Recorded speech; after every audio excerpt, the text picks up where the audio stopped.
हम मौर्य वंश के बाद में आज हम अध्ययन करेंगे शुंग वंश का। कि मौर्य वंश के बाद में इस जो मौर्य वंश का शासन जिस क्षेत्र पर था उसके बाद में वहाँ पर स्थापना हुई शुंग वंश की। तो इसकी डेट लिख लो, ऊपर कोष्टक में दे देगा 185 ईस्वी पूर्व से 73 ईस्वी पूर्व तक था। इस वंश की स्थापना 185 ईस्वी पूर्व में पुष्यमित्र शुंग ने की। किसने की? पुष्यमित्र शुंग ने। अपने राज्य काल में, अगली लाइन से देखो, अपने राज्य काल में 2 बार अश्वमेध यज्ञ करवाया। उसके बाद पतंजलि अश्वमेध यज्ञ के पुष्यमित्र शुंग का पुरोहित था। अश्वमेध यज्ञ करने वाला जो पुरोहित था उसका क्या नाम था? पतंजलि। तो अश्वमेध यज्ञ किसने करवाया था? पुष्यमित्र शुंग ने। और ये नीचे इसके जो प्रमुख राजा थे उनके नाम है पुष्यमित्र शुंग, अग्निमित्र, ज्येष्ठमित्र, भद्रक, भागवत और देवभूति। और 33 अगली लाइन से देखो, 33 अपूर्व देवभूति को उसका अमात्य वासुदेव ने सिंहासन से उतार दिया। जो उसका अमात्य था, जो एक सर्वोच्च मंत्री पद होता था अमात्य का, वो उसको सिंहासन से उतार कर और उसने वासुदेव शिव ने वहाँ पर अपना क्या कर लिया? शासन स्थापित कर लिया। ठीक है, छोटे छोटे वंश हैं, 2-4 उनका हम अध्ययन करते हैं। शुंग वंश के बाद में आता है सातवाहन वंश। जो अगला वंश कौन सा है? सातवाहन वंश। शिमुक नामक व्यक्ति ने लगभग 60 ईसा पूर्व में आंध्र, जो कहाँ पर पड़ता है क्षेत्र, कोष्टक में लिखना, गोदावरी और कृष्णा नदी की घाटी, कोष्टक बंद, में इस वंश की नींव डाली। किस क्षेत्र में? आंध्र क्षेत्र में, जो गोदावरी और कृष्णा नदी की घाटियाँ हैं उस क्षेत्र में, जो कि दक्षिण भारत में कहीं हैं। क्या नाम था? शिमुक। यह राजवंश आंध्र वंश के नाम से भी जाना जाता है। आंध्र क्षेत्र में आंध्र प्रदेश वाला लगा लो या फिर आंध्र क्षेत्र लगा लो। आंध्र क्षेत्र में इस वंश की स्थापना होने के कारण इसे आंध्र वंश के नाम से भी जाना जाता है। सातकर्णी प्रथम ने अश्वमेध यज्ञ का अनुष्ठान करवाया था। इस सातवाहन वंश का जो एक शासक था सातकर्णी प्रथम ने अश्वमेध यज्ञ का अनुष्ठान करवाया था। इसकी राजधानी थी प्रतिष्ठान, वर्तमान में इसका नाम है पैठन। तो सातवाहन वंश की राजधानी कौन सी थी? प्रतिष्ठान। ठीक है, तो अब कुछ मुख्य बातों के बारे में हम अध्ययन करते हैं। मोस्ट बातें। 27वें शासक यज्ञश्री ने कई प्रकार की मुद्राएं चलाई, जिनमें कुछ पर जलपोत का चित्र अंकित था। किसका? जलपोत। जो जलीय यान है उसको जलपोत के नाम से जानते हो, उनके चित्र अंकित है। किसने चलाई थी? 27वां शासक हुआ था यज्ञश्री। अगली लाइन, इस वंश के सभी शासक हिंदू धर्म के अनुयायी थे। इस वंश के जो भी शासक हुए सभी ने कौन सा धर्म अपनाया था? हिंदू धर्म। अगली लाइन, इन्होंने सर्वप्रथम ब्राह्मणों को भूमि अनुदान देने की प्रथा प्रारंभ। ब्राह्मणों को जो भूमि अनुदान में या दान में जो दी जाती थी उसका कोष्टक में लिखा हुआ है अग्रहार। क्या नाम से जाना जाता था? अग्रहार के नाम से, कि ब्राह्मणों को भूमि दान में देने की प्रथा प्रारंभ की थी सातवाहन वंश के शासकों ने। कई प्रश्न आ जाता है मोस्ट, अग्रहार क्या है? तो इसका उत्तर क्या आएगा कि ब्राह्मणों को जो भूमि अनुदान में दी जाती है उसे अग्रहार कहा जाता है। अगली लाइन से देखो, 40 मीटर लंबा 15 मीटर ऊंचा कारले का सुप्रसिद्ध चैत्य वास्तुकला का अद्भुत उदाहरण है। जो कारले का चैत्य है उसकी लंबाई 40 मीटर 15 मीटर ऊंचा है। ये इन्हीं सातवाहन वंश के राजाओं के द्वारा ही बनाया गया था। ठीक है। अब सातवाहन वंश के बाद में अब आता है ये मोस्ट राजवंश। एक तो मोस्ट राजवंश कौन से, एक तो मौर्य साम्राज्य और दूसरा आता है इसका गुप्त साम्राज्य। ठीक है, ये मुख्य रूप से मोस्ट है। तो इसकी स्थापना हुई थी 275 ईस्वी से 550 ईस्वी तक। हम इससे पहले जितने भी वंश पढ़े हैं उनकी स्थापना ईस्वी पूर्व में लिखा है, ईस्वी पूर्व की ईस्वी से पहले।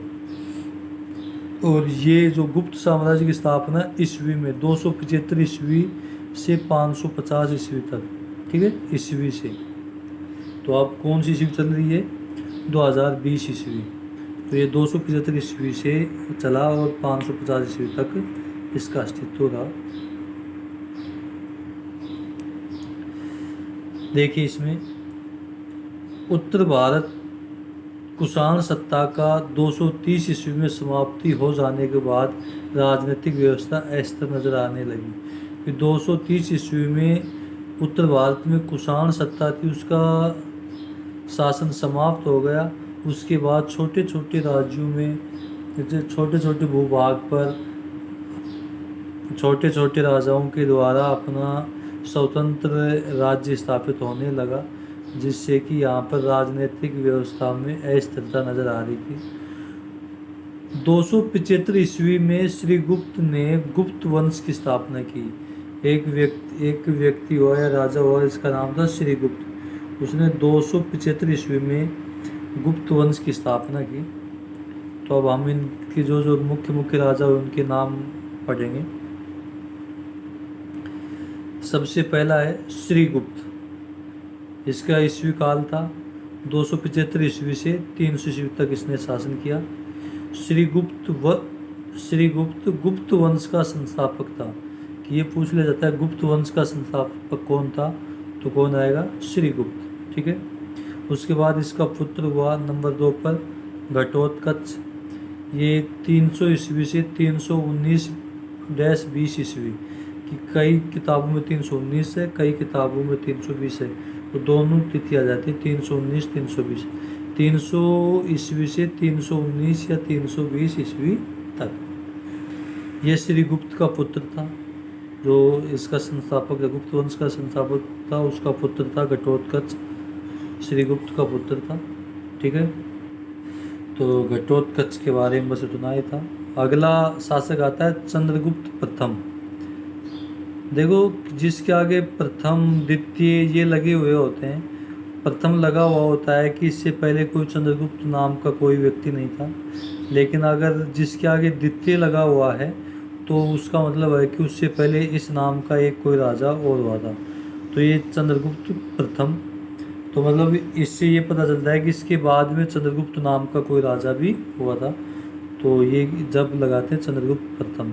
तो जैसे घटोत्कच का शासन बताया 319-320 से 335 ईस्वी तक। उसके तुरंत बाद चंद्रगुप्त प्रथम का आ जाता है 319-320 ईस्वी से 335 ईस्वी तक।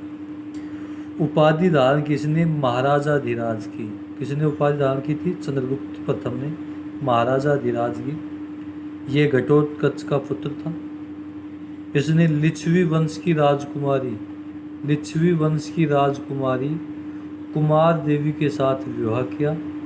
लिच्छवी वंश की राजकुमारी का क्या नाम था, कुमार देवी, उसके साथ विवाह किया और गुप्त संवत की स्थापना की। गुप्त संवत की स्थापना हुई थी 319 ईस्वी में। तो कई किताबों में 320 ईस्वी, कई किताबों में 319। जिस दिन गुप्त संवत की स्थापना हुई थी उसी दिन चंद्रगुप्त प्रथम ने अपना साम्राज्य या राज्य स्थापित किया था। तो 319 भी आता है, 320। तो अपने यहाँ बुक में दे रखा है 319 ईस्वी। तो गुप्त संवत की स्थापना हुई थी 319 ईस्वी। ठीक है। उसके बाद इसका पुत्र हुआ नंबर 4 समुद्रगुप्त।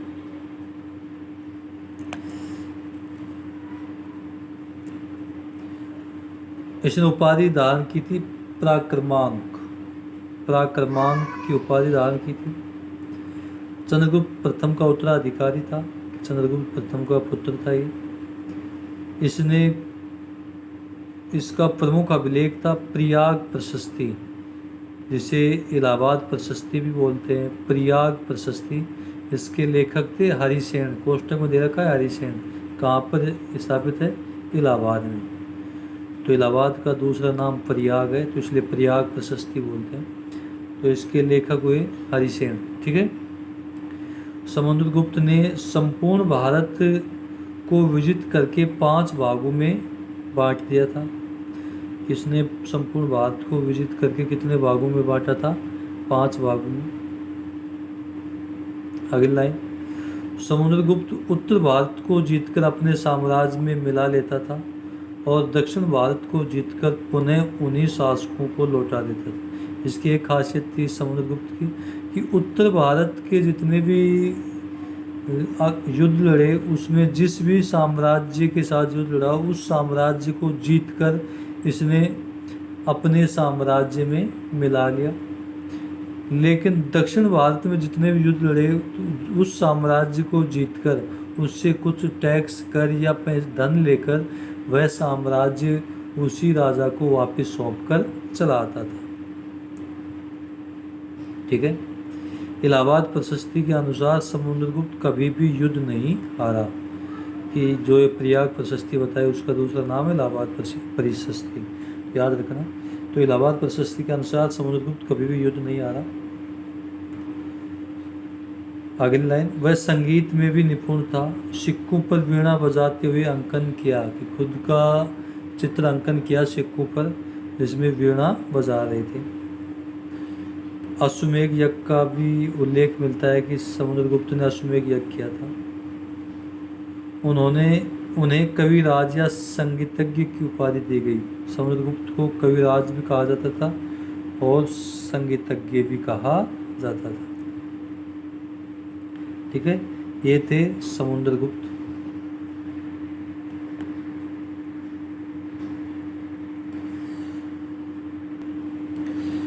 इसके बाद अगला शासक आता है चंद्रगुप्त द्वितीय, 380 ईस्वी से 415 ईस्वी तक। कई जगह 412 भी दे रखा है, लेकिन आपकी बुक में दे रखा है 415।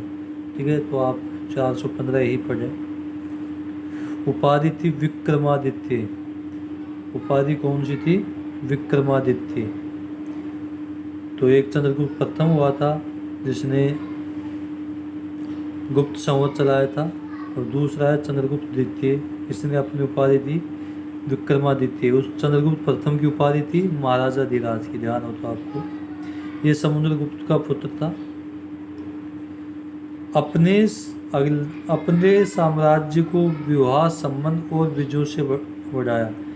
कि ये अपने साम्राज्य की वृद्धि किस तरीके से की कि जो भी राजा या पड़ोसी राज्य से जो कि संबंध स्थापित हो सकता था, विवाह संबंध, उनके द्वारा या अपनी पुत्री का विवाह करके या अपने पुत्र का विवाह करके या स्वयं का विवाह करके उनसे संबंध बनाए, और जो इनसे राजी नहीं हुआ उन पर आक्रमण करके उन्हें हरा के अपने साम्राज्य में मिलाया। अपनी पुत्री का विवाह वाकाटक राजा रुद्रसेन से किया। चंद्रगुप्त ने उज्जैन को द्वितीय राजधानी बनाई। कि चंद्रगुप्त ने उज्जैन को कौन सी राजधानी बनाई? द्वितीय राजधानी बनाई। और शकों पर विजय प्राप्त की। उस समय जब यह चंद्रगुप्त आए तो इनके साम्राज्य पर शक वंश के जो शासक थे उनका आक्रमण हो रहा था, तो उनको पराजय करके इन्होंने विजय प्राप्त की। ठीक है। प्रमुख अभिलेख महरौली का लौह स्तंभ, जो अब वर्तमान में कहाँ है? दिल्ली में है। महरौली का लौह स्तंभ, उसमें इसके राज के बारे में वर्णन मिलते हैं। इसके दरबार में 9 कवि रहा करते थे, इसलिए उनको नवरत्न की संज्ञा दी गई थी। तो वो 9 कवि कौन थे? प्रसिद्ध नवरत्न इसी के दरबार में थे। कालिदास, वराहमिहिर, अमर सिंह, बारूची, धन्वंतरी, बेताल भट्ट, घटफरकर, छप्पनक और शंकु, ये नवरत्न कहलाते थे। दोनों मोस्ट है नवरत्न भी। ये जो प्रमुख अभिलेख मेहरौली का स्तंभ कहाँ है दिल्ली में, और किसका प्रमुख अभिलेख है, तो चंद्रगुप्त द्वितीय का। और ये जो नवरत्न में कौन कौन शामिल हैं ये, और एक ये मोस्ट है चीनी बौद्ध यात्री फाहियान, अंडरलाइन कर लेना। जो चीनी बौद्ध यात्री फाहियान था, जो चंद्रगुप्त के शासन काल में ही भारत आया था, कि जो फाहियान जो बौद्ध यात्री मतलब बौद्ध शिक्षा ग्रहण करने के लिए भारत में आया था, तो उसका क्या नाम था, फाहियान। वो किसके शासन काल में आया था, चंद्रगुप्त के शासन काल में आया था। ठीक है। उसके बाद अगला शासक आता है कुमारगुप्त महेंद्र द्वितीय, 414 से 455 ईस्वी तक। चंद्रगुप्त द्वितीय के बाद उसका पुत्र कुमारगुप्त शासक बना। कुमारगुप्त ने नालंदा विश्वविद्यालय की स्थापना की। तो ये मोस्ट लाइन है इसकी कि नालंदा विश्वविद्यालय की स्थापना किस शासक ने की थी, तो वो आएगा कुमारगुप्त ने। ठीक है। उसके बाद शासक आता है स्कंदगुप्त, 455 से 467 ईसा पूर्व। स्कंदगुप्त ज्येष्ठ पुत्र नहीं होते हुए भी राज्य का उत्तराधिकारी बना। ये बड़ा, अब से पहले ये आ रहा था कि जो भी बड़ा पुत्र होगा वो शासक बनेगा, लेकिन स्कंदगुप्त छोटा पुत्र होने के कारण भी शासक बना। स्कंदगुप्त ने मौर्यों द्वारा निर्मित सुदर्शन झील का जीर्णोद्धार करवाया। ये मोस्ट लाइन है कि कौन से गुप्त शासक ने सुदर्शन झील का जीर्णोद्धार करवाया था, तो उसका उत्तर कौन सा आएगा, स्कंदगुप्त। ठीक है। सुदर्शन झील का जीर्णोद्धार स्कंदगुप्त ने करवाया था। स्कंदगुप्त के शासन में के प्रारंभिक वर्षों में स्कंदगुप्त के शासन के प्रारंभिक वर्षों में हूणों के आक्रमण का सफलतापूर्वक सामना किया था। हूण जो वंश थे उन्होंने गुप्त वंश पर लगातार आक्रमण किए, तो स्कंदगुप्त ने इनका प्रारंभिक वर्षों में सफलतापूर्वक सामना किया, लेकिन लगातार आक्रमण करने से राज्य को बहुत क्षति हुई और धीरे धीरे गुप्त वंश क्या होता चला गया, समाप्त होता चला गया। अब हम देखते हैं गुप्त वंश के सांस्कृतिक उपलब्धियां क्या क्या थी, कि गुप्त वंश में सांस्कृतिक उपलब्धियां हमें क्या क्या मिली, उसके बारे में हम बात करते हैं। जिस गुप्त काल को भारतीय इतिहास का स्वर्ण काल कहा जाता है। सांस्कृतिक उपलब्धियां, गुप्त वंश की सांस्कृतिक उपलब्धियों में गुप्त काल को भारतीय इतिहास का स्वर्ण काल कहा जाता है। मोस्ट लाइन है, सीधा प्रश्न आ जाता है, भारतीय इतिहास का स्वर्ण काल कौन से काल को कहा जाता है, तो गुप्त काल को। ठीक है। एक एक नंबर के प्रश्न बनते हैं जो मोस्ट है, मैं बता रहा हूँ। गुप्त काल में बौद्ध और जैन धर्म को भी प्रश्रय दिया, कि गुप्त काल में कौन से धर्मों को, बौद्ध और जैन धर्म को आश्रय दिया था। चीनी यात्री फाहियान ने अपनी यात्रा विवरण गुप्त साम्राज्य को सुशासित बताया, कि अपनी जो किताब लिखी थी इसने, फाहियान ने, उसमें इसने गुप्त के साम्राज्य को सुशासित साम्राज्य बताया था इसने, और अपराध बहुत कम होते एवं कर भार भी बहुत कम था। इसने उसमें लिखा कि इसमें अपराध भी नहीं होते और लोगों पर टैक्स भी बहुत कम लगाया हुआ है। गुप्त काल में आर्यभट्ट, वराहमिहिर तथा ब्रह्मगुप्त ने गणित तथा ज्योतिर्विज्ञान के विकास को बहुत बड़ा योगदान दिया, जो कि हम आजकल वैज्ञानिकों के बारे में या ज्योतिर्विज्ञान के बारे में जो हम अध्ययन करते हैं, वराहमिहिर, आर्यभट्ट, ब्रह्मगुप्त, ये इसी गुप्त काल में ही इनका वर्णन मिलता है। ठीक है। उसके बाद अगली लाइन है, दशमलव प्रणाली का आविष्कार इसी काल में हुआ था। किसने किया था दशमलव प्रणाली का आविष्कार? आर्यभट्ट, जो गणितज्ञ हुआ था। और भी जो बड़ा मिहिर, ये जो ज्योतिर्विज्ञान के जो लेखक थे, उन उनके द्वारा ही देखो ये आविष्कार किए गए थे। तो दशमलव प्रणाली का आविष्कार इसी काल में हुआ। राजकाज की भाषा संस्कृत थी। कौन सी राजकाज की भाषा कौन सी थी? संस्कृत। जो राज्य में जो भी काम काज होता था वो कौन सी भाषा में होता था? संस्कृत भाषा में। अजंता की गुफाएं उस काल की चित्रकला व वास्तुकला के अद्भुत नमूने हैं। इसी जो अजंता की गुफाओं में जो चित्र जो मिलते हैं वो इसी काल, गुप्त काल में ही चित्रित किए हुए माने जाते हैं। दिल्ली में स्थित लौह स्तंभ इसी काल का है। जो दिल्ली में जो महरौली का लौह स्तंभ है, जो इसी काल का, जो मैं पीछे लिखवा चुका हूँ। इस सांस्कृतिक उपलब्धियों के बारे में प्रश्न आ जाता है कि गुप्त काल की सांस्कृतिक उपलब्धियों का वर्णन कीजिए। तो जो मैंने ये एक एक लाइन लिखवाई है आपको, ये सारी लाइनें उसमें आ जाती हैं। ठीक है। बुद्ध की तांबे की मूर्ति नालंदा में 80 फीट ऊंची और सुल्तानगंज में 7.5 फुट ऊंची है। ठीक है। कुछ हैं जिनके लेखकों के बारे में, अभिज्ञान शाकुंतलम जो नाटक था उसका लेखक था कालिदास। रघुवंश उपन्यास था उसका भी कालिदास। मृच्छकटिकम इसका था शूद्रक। मुद्रा राक्षस विशाखदत्त। ठीक है। अब गुप्तकालीन समाज व्यवस्था, हमने जो सांस्कृतिक उपलब्धियों के बारे में पढ़ा, उसके बाद में गुप्त काल में समाज व्यवस्था कैसी थी उसके बारे में हम अध्ययन करेंगे। गुप्तकालीन समाज व्यवस्था 4 वर्णों में विभक्त थी और चारों वर्णों के कर्तव्यों का बंटवारा किया गया था। कि जो समाज व्यवस्था थी उस समय वो 4 वर्णों में विभक्त थी, ब्राह्मण, क्षत्रिय, वैश्य और शूद्र। उन सभी के द्वारा किए जाने वाले कार्यों को या कर्तव्यों में बंटवारा किया गया था। कौन सा वर्ण क्या क्या कार्य करेगा। तो देखिए, नंबर 1 ब्राह्मण वर्ण का क्या कार्य था? सर्वोच्च स्थान प्राप्त था उसको, और अध्ययन, अध्यापन, यज्ञ और दान की अध्ययन करवाना, अध्यापन करवाना, अध्ययन करना, अध्यापन करवाना और यज्ञ करवाना और दान लेना, ये सारा काम किसको? ब्राह्मणों के द्वारा किया जाता था।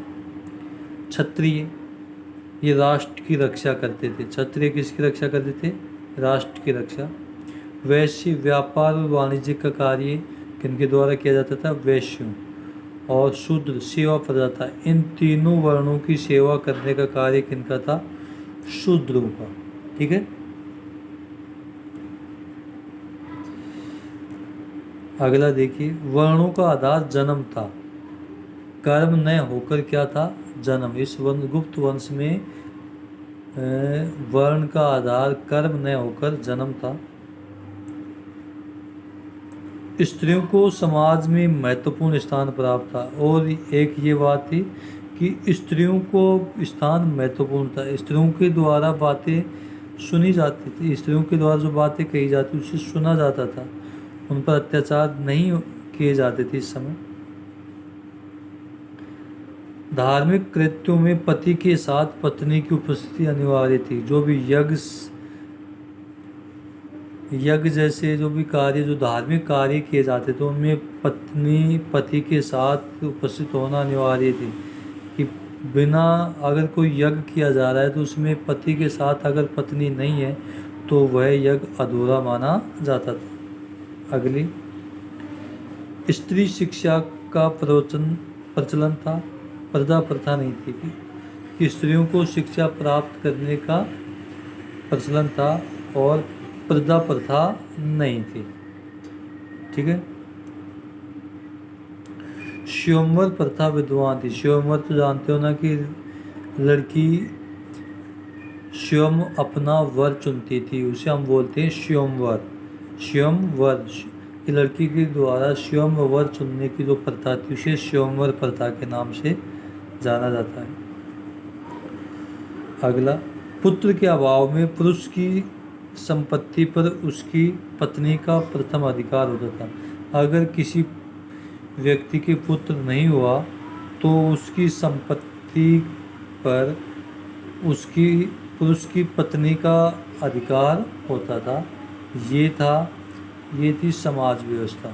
ठीक है, इस तरीके से गुप्त वंश समाप्त होता है। आगे हम 2-4 और वंश हैं उनका अगले वीडियो में वर्णन करेंगे। ठीक है, थैंक यू।